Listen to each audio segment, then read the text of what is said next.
Hello, everyone. Welcome to our podcast. Today, we're diving into a fascinating topic that can revolutionize how you communicate in the business world. That's right. We're exploring the Barbara Minto Pyramid Principle, a powerful tool for effective communication in business presentations and internal audit reports. Absolutely. This principle is especially valuable for young professionals and new managers in financial planning, budgeting, and accounting roles. It's all about presenting complex data clearly and concisely. Exactly. The Pyramid Principle was developed by Barbara Minto, a former McKinsey consultant. It's a structured communication technique that starts with the main idea and then supports it with layers of evidence. That's a great point. It's like building a pyramid, isn't it? You start with the peak and then add supporting layers beneath it. But how does this apply to business presentations and internal audit reports? Well, imagine you're presenting to C-suite executives or the board of directors. They want the key information up front. The Pyramid Principle helps you structure your information so that the main point is clear from the start. I see. So instead of building up to your conclusion, you start with it and then provide the supporting details. That must be quite different from how many people typically structure their presentations. Absolutely. It's a complete shift in thinking. Instead of starting with all the data and hoping the audience draws the right conclusion, you give them the conclusion first and then show how you got there. That makes a lot of sense, especially when dealing with busy executives who need to make quick decisions. But how do you actually implement this principle in practice? Great question. The key is to start by identifying your main message or recommendation. Then, you group and summarize the key points that support this message.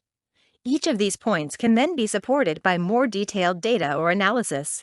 So it's almost like you're creating a roadmap for your audience, guiding them through your thought process in a logical way. Exactly. And this approach works well for both written reports and oral presentations. It helps ensure that your audience grasps the main point even if they don't have time to go through all the details. That's fascinating. I can see how this could be particularly useful in internal audit reports, where you often need to communicate complex findings to stakeholders who may not have a deep understanding of auditing processes. Absolutely. In an audit report, you might start with the overall assessment or key risk areas, then break down into specific findings, and finally provide the detailed evidence for each finding. Now that we've introduced the concept, let's dive deeper into the structure of the pyramid principle. It's built on a hierarchical structure, isn't it? That's right. The Pyramid Principle has 3 main levels. At the top, you have your main idea or conclusion. This is what you want your audience to take away from your presentation or report. Interesting. So what comes after the top level? The second level consists of your key supporting arguments. These are the main points that back up your top-level message. Finally, the third level contains the data and facts that support each of these arguments. I see. So it's like you're building a case for your main idea, with each level providing more detailed support. How does this work in practice, say, for a financial report? Great question. Let's take an example. Say you're presenting a Q4 financial report. Your top-level message might be Q4 profits exceeded expectations by 15%. That's a clear, concise message that executives would appreciate. What would the second level look like in this case? The second level would outline the key factors contributing to this success. For instance, you might have 3 main points: increased sales, successful cost reduction measures, and favorable market conditions. And I'm guessing the third level would provide specific data for each of these points? Exactly.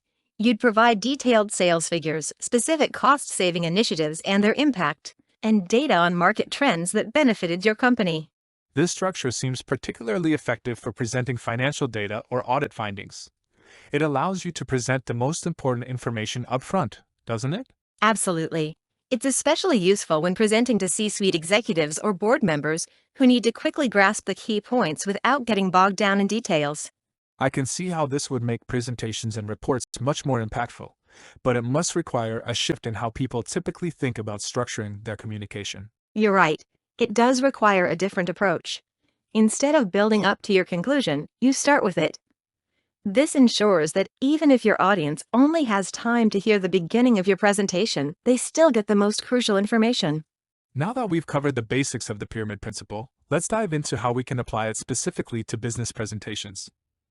What's the first step when creating a presentation using this method? The first and most crucial step is identifying your main message. This should be a clear, concise statement that encapsulates your entire presentation. For example, if you're proposing a new project, your main message might be, "We should invest in a new ERP system." That makes sense. It's like giving the audience the headline first. What comes next? Once you have your main message, you develop 3 to 5 key supporting points. These should directly relate to and strengthen your main message. In our ERP system example, the supporting points might include increased operational efficiency, cost savings over time, and improved data accuracy and reporting capabilities. I see. So you're essentially providing the why behind your main message. How do you back up these supporting points? Great question. The final step is to back each supporting point with relevant data, examples, or case studies. This creates a logical flow that guides your audience from the main idea through to the supporting evidence. That sounds like a very structured approach. How does this differ from traditional presentation methods? Traditional methods often start with background information and gradually build up to the main point. The pyramid principle flips this on its head, starting with the conclusion and then providing the supporting evidence. I can see how that would be more effective, especially for busy executives. Speaking of which, how do you recommend using visual aids in this context? Visual aids should reinforce your verbal message, not duplicate it word for word. Use them to highlight key data points, illustrate complex concepts, or show trends. Remember, the slides should support your narrative, not be the narrative. That's a great point. It's easy to fall into the trap of putting too much information on slides. Any other tips for making presentations more effective using this method? Absolutely. Practice your transitions between your main message and supporting points. Make sure each point flows logically into the next. Also, be prepared to adjust on the fly based on your audience's reactions or questions. Those are excellent suggestions. Now I'm curious about how this principle can be applied to internal audit reports. How would that work? The application is quite similar. In an internal audit report, your main message might be your overall audit opinion or the most significant finding. Your supporting points would be the key risk areas or observations, and your evidence would be the detailed audit procedures and results. That makes sense. I imagine this approach would be particularly useful for executive summaries and audit reports. Exactly. Executive summaries are perfect for the pyramid principle. You start with the overall audit opinion, then list the key findings, and briefly mention the implications or recommendations. The full report then provides all the supporting details. Now let's dive into how we can apply the pyramid principle specifically to crafting effective internal audit reports. How can this method help auditors communicate their findings more clearly? Great question. The pyramid principle is particularly useful for internal audit reports because it helps present complex findings in a way that's easily digestible for busy executives. The key is to start with an executive summary that clearly states the main findings and recommendations. So the executive summary acts as the top of the pyramid, right? What should it include? Exactly. The executive summary should concisely state the overall audit opinion and the most significant findings. This becomes your top-level message. Then, you structure the body of the report to support this summary. That makes sense. How do you recommend structuring the body of the report? For each key finding in the report, you should follow a 3-step structure. First, state the issue clearly. Second, provide evidence supporting your conclusion. And third, offer recommendations for addressing the issue. Could you give an example of how this might look in practice? Certainly. Let's say your main finding is internal controls in the accounts payable process are inadequate. You would then detail the specific control weaknesses, provide examples of how these weaknesses could be exploited, and recommend steps to strengthen the controls. That's a clear structure. It seems like it would make it easy for readers to understand the issues and their implications quickly. Absolutely. And that's crucial when you're writing for C-suite executives or board members who need to grasp the key points quickly. They can then decide if they need to delve into the details. Speaking of details, how do you balance providing enough information without overwhelming the reader? That's where the pyramid structure really shines. You provide the most critical information at the top level, and then offer progressively more detailed information as you move down the pyramid. This allows readers to stop at the level of detail they need. I can see how that would be helpful. Are there any specific techniques for implementing the pyramid principle effectively in audit reports? Yes, there are. One key technique is to use clear, concise language in your top-level messages. Avoid jargon or technical terms that might confuse non-expert readers. Also, use bullet points or numbered lists to make your key points stand out. Those are great tips. How about visual elements? Do they have a place in this structure? Absolutely. Visual elements like charts or diagrams can be very effective, especially for summarizing complex data or showing trends.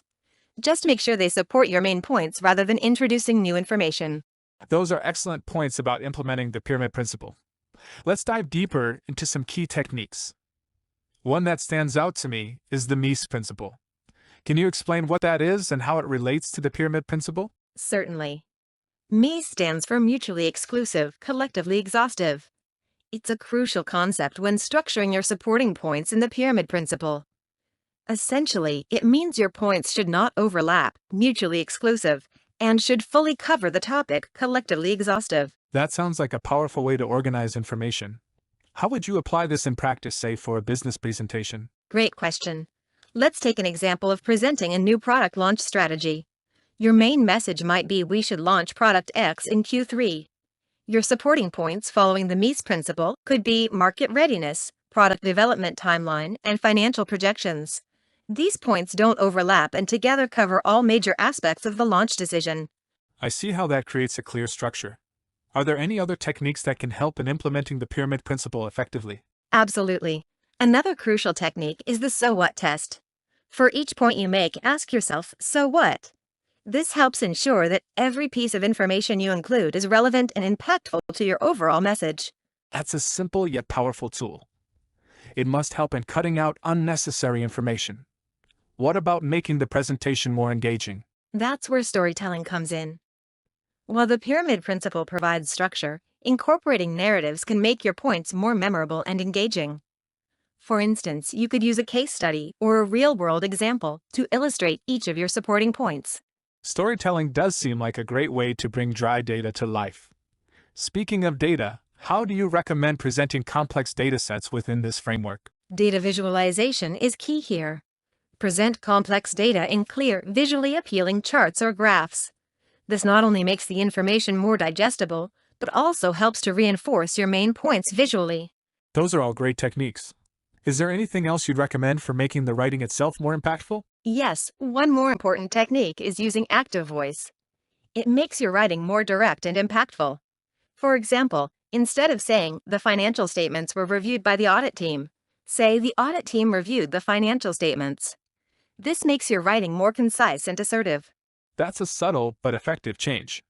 It seems like these techniques really help in implementing the pyramid principle effectively.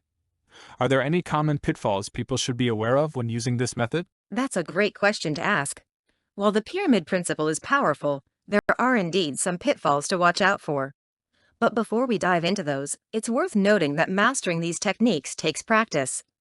It's not uncommon for people to struggle at first when trying to implement the pyramid principle. I can imagine. It seems like quite a shift from how many people are used to structuring their thoughts and presentations.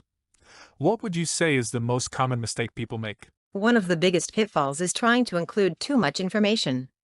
People often struggle to prioritize and end up with a cluttered, unfocused message. Remember, the power of the pyramid principle lies in its clarity and conciseness. That's a great point about information overload. How can presenters avoid this pitfall? The key is to focus ruthlessly on what's most relevant to your main message. Ask yourself, does this piece of information directly support my key point? If not, consider leaving it out or moving it to an appendix. I see. So it's about quality over quantity. What other common mistakes should people be aware of? Another frequent issue is a lack of clear hierarchy in the presentation structure. Some presenters fail to make their main message stand out, burying it among supporting details. That does sound problematic. How can presenters ensure their main message is clear? It's crucial to state your main point up front and make sure all supporting points directly relate to it. Think of it as a headline followed by subheadings. Each level should clearly connect to the one above it. That makes sense. Are there any pitfalls specific to tailoring content for different audiences? Absolutely. Ignoring the audience is a major pitfall. What's relevant for a CFO might not be for the board of directors. Always consider who you're presenting to and tailor your content accordingly. Good point. How about the flow of the presentation? Any common issues there? Weak transitions are a frequent problem. Ensure you have smooth transitions between points to maintain a logical flow. Each point should naturally lead to the next. That's helpful. Any final pitfalls we should be aware of? One last crucial point: avoid burying the lead. Don't save your main point for the end. State it up front and then support it. This is the essence of the pyramid principle. Great advice. Can you give an example of how this might look in practice? Certainly. Let's say you're presenting about a new product launch. Don't start with the product's features. Begin with the expected impact on the company's market share or revenue. Then support this with product details. That's a clear example. It really illustrates how different this approach is from how many people typically structure presentations. Exactly. It's about leading with impact and then providing the supporting evidence. This approach ensures your audience grasps the main point, even if they don't have time for all the details. Now that we've covered some common pitfalls, let's talk about how we can practice and improve our pyramid principle skills. What's a good starting point for someone looking to implement this technique? Great question. A good way to start is by applying the principle to smaller, everyday communications like emails or short memos. This allows you to practice structuring your thoughts in a pyramidal way without the pressure of a big presentation. That makes sense. It's like building up your muscles before lifting heavy weights. How can someone ensure they're on the right track as they practice? Seeking feedback is crucial. Ask colleagues or mentors to review your work and provide constructive criticism. They can help identify areas where your message could be clearer or more concise. That's valuable advice. Are there any exercises you'd recommend for honing these skills? Absolutely. One effective exercise is to try reverse engineering. Analyze presentations or reports that you find particularly effective and see how they've applied the pyramid principle. This can give you insights into how to structure your own communications. That's a clever approach. It reminds me of how writers often analyze great novels to improve their craft. Any other practical tips for improvement? Creating templates can be incredibly helpful, especially for recurring types of communications. For instance, if you frequently produce monthly financial reports, develop a template based on the pyramid principle. This can save time and ensure consistency. That's a great idea. It would help reinforce the structure until it becomes second nature. Speaking of nature, how can we make our delivery feel more natural when using this structured approach? Excellent point. Practicing your delivery is key. Try timing yourself when presenting your structured content. This helps ensure you're being concise while also allowing you to work on making your delivery smooth and natural. That makes sense. It's not just about the structure but how you present it. Can you give an example of how someone might practice this? Sure, let's say you're summarizing a complex financial report. Try condensing it into a one-page memo using the pyramid principle. Then, practice delivering the key points within a 2-minute time frame. This exercise forces you to prioritize information and structure it effectively. That sounds challenging but incredibly useful. It's like learning to distill complex information into its essence. How long does it typically take for someone to become proficient in using the pyramid principle? Like any skill, it varies from person to person. However, with consistent practice, most people start seeing significant improvements in their communication clarity within a few weeks to a couple of months. That's encouraging to hear. It seems like the key is consistent application and practice. Are there any resources you'd recommend for further learning? Absolutely. Barbara Minto's book, The Pyramid Principle, is an excellent resource. There are also numerous online courses and workshops that focus on this technique. Many consulting firms also offer training in this method. Now that we've covered the basics and some practical applications, let's talk about adapting the pyramid principle for different communication channels. How can we apply this principle to something as common as email communication? Great question. When it comes to emails, the pyramid principle can be incredibly effective. The subject line becomes your main message, grabbing the recipient's attention right away. Then, in the body of the email, you can use clear, bulleted points to support your main idea. That makes sense. It's like giving the reader a mini executive summary in the subject line. How about verbal communications? I imagine it might be a bit trickier to apply the principle in a conversation. You're right, it can be more challenging, but it's still very doable. In verbal communications, especially in time-constrained situations like elevator pitches, you want to lead with your conclusion. Start with your main point, then briefly outline your supporting arguments. I can see how that would be effective, especially when you only have a few minutes to make your case. What about longer form reports? How does the pyramid principle apply there? For long-form reports, the principle is crucial for structuring your executive summary. You start with your main findings or recommendations, then provide a brief overview of your supporting points. The principle can also guide the overall organization of the report, ensuring each section follows a logical structure. That's really helpful. It seems like it would make long reports much more digestible for busy executives. Are there any other communication channels where this principle can be applied? Absolutely. One area where it's particularly useful is in data dashboards.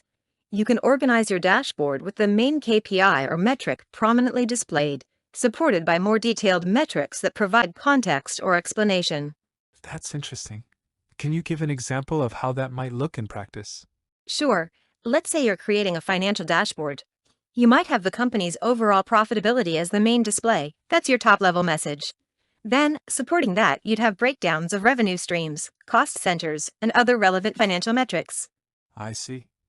So it's about prioritizing the information visually as well as structurally.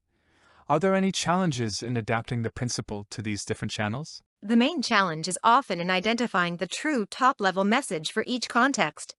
It requires a good understanding of your audience and what's most important to them. Also, in channels with strict character limits like social media, you need to be extremely concise while still maintaining clarity. That makes sense. It sounds like the key is to really understand your audience and tailor your approach accordingly. How do you recommend people practice adapting the principle to different channels? A good exercise is to take the same information and try presenting it in different formats, as an email, a brief verbal pitch, a long-form report, and a data dashboard. This helps you identify the core message and practice presenting it in various ways. That's a great suggestion. It would really help in understanding how to flex the principle for different situations. Do you have any final thoughts on adapting the pyramid principle? Remember that while the structure remains consistent, the level of detail and the presentation style can vary greatly between channels. The key is to always lead with your main point, regardless of the medium, and then provide the supporting information in a clear, logical manner. Now that we've covered the theory and application of the pyramid principle, let's dive into some real-world case studies. Can you share an example of how this principle has been successfully applied in a financial planning presentation? Absolutely. Let's look at a case where a financial analyst used the pyramid principle to present a cost-cutting initiative. The main message was clear and impactful. Implementing these measures will reduce operating costs by 12% within 6 months. That's a strong opening statement. How did they structure the supporting points? They identified 3 key areas for cost reduction: supply chain optimization, energy efficiency, and workforce restructuring. Each of these points directly supported the main message of cost reduction. I see. And what about the evidence? How did they back up these claims? For each area, they provided a detailed breakdown of potential savings, backed by industry benchmarks and internal data. This created a clear logical structure from the main point down to the supporting evidence. That's a great example of the pyramid principle in action. Do you have another case study, perhaps in a different context? Certainly. Let's look at an internal audit report that revealed significant cybersecurity vulnerabilities. The main message was current cybersecurity measures are inadequate and expose the company to significant risk. That's a powerful statement. How did they support this conclusion? They identified 3 main areas of weakness: outdated software, insufficient staff training, and lack of an incident response plan. Each of these points directly supported the main message about inadequate cybersecurity measures. And what kind of evidence did they provide? They included specific examples of vulnerabilities, potential impact of a breach, and comparisons to industry best practices. This provided concrete support for their main conclusion and recommendations. These case studies really demonstrate how effective the pyramid principle can be in different contexts. What do you think are the key takeaways from these examples? The main takeaway is the power of clear, structured communication. In both cases, the pyramid principle allowed for impactful presentation of complex information. It ensured that the main message was clear from the start, with logical supporting points and evidence. That's a great point. It seems like this approach would be particularly valuable when presenting to busy executives or board members who need to quickly grasp the key points. Exactly. It allows the audience to understand the main idea even if they don't have time to delve into all the details. And if they do want more information, the structure makes it easy to dive deeper into specific areas. Thank you for those insightful case studies. They really bring the pyramid principle to life. As we wrap up our discussion, let's recap the key takeaways from our conversation about using the Barbara Minto Pyramid Principle for business presentations and internal audit reports. Absolutely. The first key point to remember is to always start with your main message or conclusion. This ensures that even if your audience only hears the beginning of your presentation, they still get the most crucial information. That's right. And the second point is to support your main message with 3 to 5 key arguments, correct? Exactly. These key arguments should directly support your main message and be mutually exclusive and collectively exhaustive. That's the Mies principle we discussed earlier. And then you back each of these arguments with relevant data or examples forming the base of your pyramid. Precisely. This creates a logical flow from your main point down to the supporting evidence. It's also important to remember to adapt the principle for different communication channels, whether it's a presentation, report, or even an email. That's a great point about adaptability. We also talked about the importance of practice and seeking feedback to improve your skills with this technique. Absolutely. Like any skill, mastering the pyramid principle takes time and practice. But the payoff in terms of clearer, more impactful communication is well worth the effort. I couldn't agree more. Is there anything else you'd like to add before we close? Just that by mastering this technique, professionals can significantly enhance their ability to communicate effectively with business leaders, C-suite executives, and board members. It's a valuable skill that can really boost your professional impact and career prospects. That's an excellent final point. Thank you for this enlightening discussion on the Barbara Minto Pyramid Principle. I'm sure our listeners will find it incredibly useful in their professional communications. It's been a pleasure. Thank you for having me, and thank you to all our listeners. We hope this podcast has provided valuable insights into using the Barbara Minto Pyramid Principle to enhance your business communication skills. Indeed. Until next time, happy structuring, everyone.